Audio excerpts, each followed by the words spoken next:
ചെയ്യാണ്ട നമുക്ക് വീഡിയോയിലേക്ക് പോവാം. അപ്പോൾ ഗായ്സ് നമ്മൾ മണ്ണൊക്കെ ഇവിടെ എടുത്ത് വെച്ചിട്ടുണ്ട് കേട്ടോ. ബക്കറ്റിലേക്ക് ഒരു പേപ്പറിൽ വെച്ചാണ് മണ്ണ്. എന്നിട്ട് ഞാൻ പേപ്പറൊക്കെ വിരിച്ച് തുറന്നിട്ട് ഞങ്ങൾക്ക് ബക്കറ്റിലേക്ക് കോരി വീണ്ടും ഇടണം കേട്ടോ മണ്ണ്. എനിക്ക് ഒറ്റയ്ക്കുണ്ട് കുറച്ചാണ് ഞാൻ മണ്ണെടുത്തിട്ടുള്ള ഒരു ട്രയലായ കാരണം ഞാൻ കോരിയിടാണ്. ഇത് സക്സസ് ആയാൽ മാത്രമേ ഞാൻ കുറച്ചുകൂടി മണ്ണെടുത്തിട്ട് വീണ്ടും ചെയ്യണതാണ്. എന്തായാലും ഇനി മണ്ണെടുത്തിട്ടുണ്ട്. അപ്പോൾ ഇനി നമുക്ക് നെക്സ്റ്റ് സ്റ്റെപ്പ് എന്താ വെച്ചാൽ വെള്ളം ഒഴിക്കണം. വെള്ളം ഒഴിച്ചിട്ട് നമ്മൾ നല്ലോണം കലക്കണം. കാരണം കട്ട പിടിച്ച മണ്ണുകളൊക്കെ ഉണ്ടാവും ഗൈസ്. ആ മണ്ണുകളൊക്കെ അങ്ങനെ അലിയണം. നല്ലോണം അലിഞ്ഞതിന് ശേഷം വേണം നമുക്കതിങ്ങനെ അടിക്കാൻ പറ്റുള്ളൂ. നല്ലോണം അപ്പോൾ ഇളക്കണം. നിങ്ങളെല്ലാവരും നല്ലോണം ഇളക്കണം കേട്ടോ ഗൈസ്. അപ്പോൾ ഇളക്കുക. അങ്ങനെ ഞാനൊരു ഇടക്കിയിട്ട് ഇങ്ങനെ നമ്മൾ അരിക്കാൻ പോവാണ്. നിങ്ങൾക്ക് അരിപ്പയോ നെറ്റോ തുണിയോ ഒക്കെ വെച്ചിട്ട് അരിക്കട്ടെ. അപ്പോൾ ഞാൻ അരിപ്പാണ് കേട്ടോ വെച്ചിട്ട് അരിക്കണേ. ഞാൻ എൻ്റെ ഒരു ചട്ടിയിലാണ് ഞാൻ അരിക്കണത്. നേരെ കപ്പ് എടുത്തിട്ട് ഇങ്ങനെ നല്ലോണം കലക്കിയിട്ട് ഒഴിക്കുക കേട്ടോ. അപ്പോൾ ഇങ്ങനെ നല്ലോണം ഒഴിച്ച് നല്ലോണം കുറച്ച് ടൈം എടുക്കുന്നുണ്ട് കേട്ടോ. ഈ അരിപ്പ എന്നെ ചോർന്ന കുറച്ചുണ്ട് പഴയ എൻ്റെ കളിക്കുന്നൊരു അരിപ്പയാണത്. അത് കാരണം കുറച്ച് പാടുണ്ട് അരിയാൻ. എന്തായാലും അലിഞ്ഞ് വെച്ചിട്ടുണ്ട്. എന്നിട്ട് നമുക്ക് വീണ്ടും ഒന്നും കൂടി അരിച്ചെടുക്കണം ഗായ്സ്. അപ്പോൾ അതിനുവേണ്ടി തുണിയാണ് എടുത്തിക്കണത്. കുറച്ചൊരു സോഫ്റ്റ് ആവാൻ വേണ്ടിയിട്ട്. നല്ല സുഖമായിട്ട് നമുക്ക് തുണിയാകുമ്പോൾ അരിക്കാം കേട്ടോ. ഈ അരിപ്പയാകുമ്പോൾ കുറച്ച് പാടുണ്ടായിരിക്കാം. കൈയൊക്കെ നല്ലോണം വേണിക്കും കേട്ടോ ഇങ്ങനെ പിടിക്കുമ്പോൾ. നമുക്ക് ഞാൻ തുണി വെച്ചിട്ട് ബക്കറ്റുമ്പോൾ ഇങ്ങനെ കിട്ടണം. അതിൽ കുറച്ച് ടൈറ്റായിരുന്നാലാണ് നമുക്ക് അരിക്കാൻ എളുപ്പമുണ്ടാവുള്ളൂ. അല്ലെങ്കിൽ ഇങ്ങനെ അഴിഞ്ഞ് പോയിക്കൊണ്ടിരിക്കും കേട്ടോ. അപ്പോൾ നമ്മളിങ്ങനെ ഈ കെട്ടി കൊടുത്തിട്ടുണ്ട്. ഞാൻ ആ തുണി കൊണ്ട് നേരെ കെട്ടി കൊടുത്തിട്ടുണ്ട് കേട്ടോ. അപ്പോൾ ഇങ്ങനെ വീണ്ടും ശരിയാക്കി തന്നെയാണ് ഞാനിങ്ങനെ റെഡിയായില്ല എന്ന് വെച്ചിട്ട് ഇത് അന്നേരം ഞാൻ വീണ്ടും നമ്മളെന്താ സോയിൽ വെള്ളം ഇങ്ങനെ വാട്ടറിൻ്റെ ഇങ്ങനെ അടിച്ചുകൊണ്ടിരിക്കുന്നുണ്ട്. അങ്ങനെ മെല്ലെ അടിക്കാൻ പറ്റുള്ളൂ. പിന്നെ അപ്പോൾ ഈ വേസ്റ്റൊക്കെ നമ്മുടെ ഇങ്ങനെ ഇത് പോകണം കേട്ടോ.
അപ്പോൾ ഗൈസ് ഞാനിങ്ങനെ അരിച്ചുകൊണ്ടിരിക്കണത് ഇങ്ങനെ നല്ലോണം അരിക്കണം കേട്ടത്, എന്നാലാണ് ഇങ്ങനെ നല്ല സോഫ്റ്റായി കിട്ടുന്നത്. 5-6 പ്രാവശ്യം ഒന്നും അരിക്കണ്ട, 3-4 പ്രാവശ്യം നമുക്ക് അരിച്ചാൽ മതിട്ടോ. ഇങ്ങനെ അരിച്ചരിച്ചരിച്ചരിച്ചരിച്ച് ഇങ്ങനെ അടി എത്തുമ്പോൾ അതിൻ്റെ കുറേ അങ്ങനെ മണ്ണുണ്ടാവും, ആ തരിയൊക്കെ കളയണം കേട്ടോ. നമ്മൾ ഇങ്ങനെ അരിച്ച് വരുമ്പോൾ അതൊന്നും നമുക്ക് കുറേ നാരുകളും ഒക്കെ കിട്ടും കേട്ടോ. അതിൻ്റെ ഇങ്ങനെ അരിക്കുമ്പോൾ ഒക്കെ നമ്മൾ കളയണം. നമ്മുടെ സോയിലുള്ളതെല്ലാം തന്നെയാണ് ഇതൊക്കെ കിട്ടണം. സോയിലൊക്കെ ക്ലീൻ ചെയ്തിട്ട് എടുക്കുകയാണെങ്കിൽ ഇതൊന്നും അധികം കിട്ടൂല കേട്ടോ. ഇങ്ങനെ കുറച്ചുകൂടി ഇങ്ങനെ ലാസ്റ്റ് ഇതിങ്ങനെ മണ്ണ് ഇങ്ങനെ അടി വരുമ്പോൾ കുറച്ചുകൂടി ഇങ്ങനെ വെള്ളം വെച്ചിട്ട് ചെളി ഇങ്ങനെ കുറച്ചുകൂടി ഉണ്ടാക്കിയെടുക്കാം കേട്ടോ. അപ്പോൾ നമുക്ക് കുറച്ചുകൂടി സോയിൽ ക്ലേ കിട്ടും. അത് കഴിഞ്ഞിട്ട് നമുക്ക് നേരെ തുണി എടുത്തിട്ട് ഒന്ന് കഴുകണം. കഴുകിയതിന് ശേഷം വീണ്ടും വെച്ചിട്ട് വീണ്ടും അരിക്കാണ്ട് ഗൈസ്. വീണ്ടും നല്ലോണം അരിക്കണം. ഇങ്ങനെ 4-5 പ്രാവശ്യമൊക്കെ ഇങ്ങനെ അരിച്ചരിച്ചരിച്ച് ഇങ്ങനെ ഇരിക്കണം. എന്നാൽ നല്ല സോഫ്റ്റ് ആയിട്ട് ക്ലേ കിട്ടും. ഇങ്ങനെ നമ്മൾ തുണി കഴുകിയിട്ടാണ് വീണ്ടും അരിക്കാൻ പാടുള്ളൂ കേട്ടോ ഗൈസ്. അപ്പോൾ തുണി കഴുകിയിട്ട് ഞാൻ വീണ്ടും അരിക്കുന്നുണ്ട്. അടുത്ത പാത്രത്തിലും കുറച്ചും കൂടി ഉണ്ടായിരുന്നു, അതും കൂടി ഞാൻ അരിക്കുന്നുണ്ട് കേട്ടോ. അരിച്ച് കഴിഞ്ഞ് കഴിഞ്ഞാൽ നിങ്ങൾ അടുത്ത സ്റ്റെപ്പ് ആകുമ്പോഴേക്കും ഒന്നും കൂടി അരിച്ചിട്ടുണ്ട് ഞാൻ. അപ്പോൾ അതിനെ വീണ്ടും തുണി ഒന്ന് കഴുകണം കേട്ടോ. അല്ലെങ്കിൽ നമുക്ക് ഇങ്ങനെ ബക്കറ്റൊന്ന് കഴുകണം അടിക്കാൻ സ്റ്റാർട്ട് ചെയ്യുമ്പോൾ, അല്ലെങ്കിൽ അതൊക്കെ തരി അതിലുണ്ടാവും. അതുപോലെ തന്നെ ക്ലേ ഉണ്ടാവും, സോഫ്റ്റ് തീരെ ആവില്ല. കാരണം നമ്മളിങ്ങനെ തുണി കഴുകണം, ആ വേസ്റ്റ് അതിലുണ്ടാവും. അപ്പോൾ അത് വീണ്ടും ഇങ്ങനെ ചെല്ലുകയാണ് ചെയ്യുക. അപ്പോൾ ഇത് നല്ലോണം ബക്കറ്റൊക്കെ നല്ലോണം ഞാൻ കഴുകണം കേട്ടോ, അല്ലെങ്കിൽ അതിൻ്റെ ഇതുണ്ടാവും. അതെന്ന് വെച്ചിട്ടാണ് ഞാൻ കഴുകണം. എന്നിട്ട് വീണ്ടും ഞാൻ അരിക്കുന്നുണ്ട്. ഈ തുണി കഴുകിയിട്ട് നമ്മുടെ കപ്പ് വെച്ചിട്ട് ഇനി നമുക്ക് ഇത് എന്താ ഇനി ചെയ്യേണ്ടതെന്ന് വെച്ച് കഴിഞ്ഞാൽ തുണി മാറ്റിയിട്ട് ഇനി നമുക്ക് ഈ തുണി ഞാൻ കഴുകിയിട്ട് ഉണക്കാട്ടുണ്ട് കേട്ടോ. അപ്പം ഈ സോയിൽ ക്ലേ ഈ വെള്ളം ഇനി നമുക്ക് കുറച്ച് 2 മണിക്കൂറെങ്കിലും മാക്സിമം നമ്മൾ റെസ്റ്റ് ചെയ്യാൻ വെക്കണം കേട്ടോ. അപ്പോൾ നല്ല തെളിഞ്ഞ് വരും. അപ്പോൾ നമുക്ക് 2 മണിക്കൂർ വയ്ക്കാം. പിന്നെ ബാക്കിയുള്ള വെള്ളമൊക്കെ തന്നെ നമുക്ക് കളയാം കേട്ടോ. ബാക്കി വേസ്റ്റ് വന്ന വെള്ളമൊക്കെ ഞാൻ വെച്ചിട്ടുണ്ട്. എല്ലാ വെള്ളവും അരിച്ച് വെച്ചിട്ട് ഒന്നും കൂടി നമുക്ക് അരിക്കാം കേട്ടോ. അപ്പോൾ എനിക്കൊന്നും കൂടി സോഫ്റ്റ് ആവണമെങ്കിൽ വീണ്ടും ഞാൻ അരിക്കാമെന്ന് വിചാരിച്ചു ഗൈസ്. നമ്മൾ 20 മിനിറ്റ് നമുക്ക് റെസ്റ്റ് ചെയ്യാൻ പറ്റും. കുറച്ചുകൂടി നമുക്ക് വെള്ളം കളയാം. ഇനി റെസ്റ്റ് ചെയ്യാൻ വെച്ചിട്ടുണ്ട്. ഇനി നമുക്ക് 2 മണിക്കൂർ ഞാൻ വെച്ചിട്ടുണ്ട്. ഇനി ഇത് കഴിഞ്ഞിട്ടാണ് നമ്മൾ ഇനി ശരിക്കും അരിക്കൽ. ഇത് ഇമ്പോർട്ടൻറ്റ് സ്റ്റെപ്പാണ് കേട്ടോ, ഞാനും സ്കിപ്പ് ചെയ്യരുത്. അപ്പോൾ ഇവിടെ തുണി വെച്ചിട്ട് നല്ല ഡബിൾ ലെയറായിട്ട് തുണി വെക്കണം. എന്നിട്ട് നമുക്ക് ഉള്ളതൊക്കെ അരിച്ചെടുക്കണം. അതിന് നമ്മൾ തെളിയായിട്ട് കിട്ടുകയാണെങ്കിൽ അത് കുറച്ചൊന്നും നമ്മൾ വെള്ളം കളയാൻ, അല്ലെങ്കിൽ കുറച്ച് വെള്ളം കൂട്ടും കേട്ടോ. നമുക്ക് കളയാൻ എളുപ്പത്തിലാണ് കേട്ടോ. ഇങ്ങനെ വെച്ചിട്ട് നേരെ ഒരു കിഴിയാക്കുക. ഇങ്ങനെ നല്ലോണം ഒരു കിഴിയാക്കിയിട്ട് അവിടെ നമ്മൾ എവിടെ വേണേലും കൊണ്ട് നമുക്ക് വെക്കുക കേട്ടോ. നല്ലൊരു വെയിലുള്ളൊരു ദിവസം തന്നെ നിങ്ങൾ ഇത് ഉണ്ടാക്കാൻ എടുക്കണം കേട്ടോ. നല്ല വെയിലുള്ളൊരു ദിവസം വേണം, എന്നാലാണ് നമുക്ക് വേഗം ഉണങ്ങി കിട്ടുള്ളൂ. പിന്നെ കുറച്ച് ക്ലേ എനിക്ക് കിട്ടിയിട്ടുള്ളൂ, കാരണം വേഗം തന്നെ ഉണങ്ങി കിട്ടിയിട്ടോ.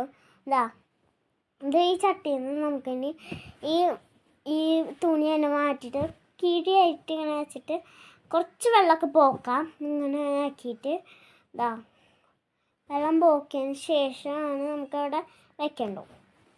അപ്പോൾ ഞാൻ കുറച്ചുകൂടി കപ്പിലത്തിലുണ്ടായിരുന്നു, അത് ഞാൻ ഒഴിച്ചിട്ടുണ്ട് കേട്ടോ. അത് ഞാൻ അവിടെ മാറ്റി വെച്ചിട്ടായിരുന്നു, മറന്നുപോയി ഗൈസ്. ഞാനത് ഒഴിച്ചിട്ടാണ് അവിടെ വെയിലത്ത് കൊണ്ട് വയ്ക്കാൻ പോകണം. നിങ്ങൾ ഇത് കളയാണ്ട് സൂക്ഷിക്കണം കേട്ടോ. അത് മെല്ലെ കുഞ്ഞു തുണിയൊക്കെ എടുക്കുമ്പോൾ ഇങ്ങനെ പൂട്ടപ്പോൾ പോവാണ്ട് സൂക്ഷിക്കണം കേട്ടോ നിങ്ങൾ. അപ്പോൾ ഞാൻ കുറച്ചുകൂടി ബക്കറ്റിലുള്ളത് കുറച്ചുകൂടി വെള്ളമാക്കിയിട്ട് അവിടെ കുറച്ചുകൂടി അടിഞ്ഞിട്ടുണ്ടായിരുന്നു ക്ലേ. അപ്പോൾ അതുകൊണ്ട് ഞാൻ എടുത്തിടാണ്. ഈ ക്ലേ ഫുള്ള് ഇട്ടാലാണ് നമുക്ക് ക്ലേ ആയി കിട്ടുള്ളൂ, അല്ലെങ്കിൽ ഒന്നും കിട്ടില്ല ഗൈസ്. ഈ മണ്ണടിഞ്ഞിട്ട് ഞാൻ കുറച്ച് മണ്ണെടുത്തിട്ടുള്ളൂ, അതാണ് കേട്ടോ ഇത്ര. അപ്പോൾ നിങ്ങൾ നല്ലോണം ഞാൻ വടിച്ചെടുക്കുന്നുണ്ട്. അല്ലെങ്കിൽ കുറച്ച് നമുക്കത് ഇങ്ങനെ വെള്ളം ഇട്ടിട്ട് നല്ലോണം കുലുക്കിയിട്ട് ആ വെള്ളം തന്നെ ഇട്ടിട്ട് നമുക്കൊന്ന് ചെയ്യാം കേട്ടോ. എന്നാലാണ് നമ്മുടെ ഈ ഫുള്ള് ഈ മണ്ണോട് അടിഞ്ഞിട്ടുള്ളതൊക്കെ ഇങ്ങനെ അടിച്ച് വരുള്ളൂ. അപ്പോൾ ഇനി തുണിയിലാണ് ഇനി ആവേണ്ട അടിച്ചെടുക്കണതൊക്കെ നമുക്ക് അതിൻ്റെ ഇനി നമ്മൾ ആ വെള്ളം നിൽക്കാൻ ആവശ്യമില്ല. ആ അരിച്ചെടുത്ത മുകളിലത്തെ ഇതാക്കാൻ ആവശ്യം മതി. അപ്പോൾ നമ്മൾ വെയിലത്ത് കൊണ്ടുവച്ച് നല്ലോണം പരത്തി വെക്കരുത്. നല്ലോണം പരത്തി വെക്കണം. നല്ലോണം ഉണങ്ങുള്ളൂ. പിന്നെ ഇടയ്ക്കിടയ്ക്ക് ഇങ്ങനെ മിക്സ് ചെയ്ത് നോക്കണം കേട്ടോ ഗൈസ്. അല്ലെങ്കിൽ അത് പുറത്ത് മാത്രമേ ഉണങ്ങുള്ളൂ കേട്ടോ. ഉള്ളിലൊന്നും ഉണങ്ങില്ല. ഞാൻ മിക്സ് ചെയ്ത് വെച്ചാലാണ് ഇടയ്ക്കിടയ്ക്ക് വന്നിട്ട് മിക്സ് ചെയ്ത് വെക്കണം. ഞാൻ ഇടയ്ക്കിടയ്ക്ക് വന്നിട്ട് ഈ ഷാമ്പൂലാണ് മിക്സ് ചെയ്ത് വെച്ചിട്ടുണ്ട്. അങ്ങനെ നമ്മുടെ സോയിൽ കളർ റെഡി ആയി ഗൈസ്. കുറച്ചേ കിട്ടിയിട്ടുള്ളൂ.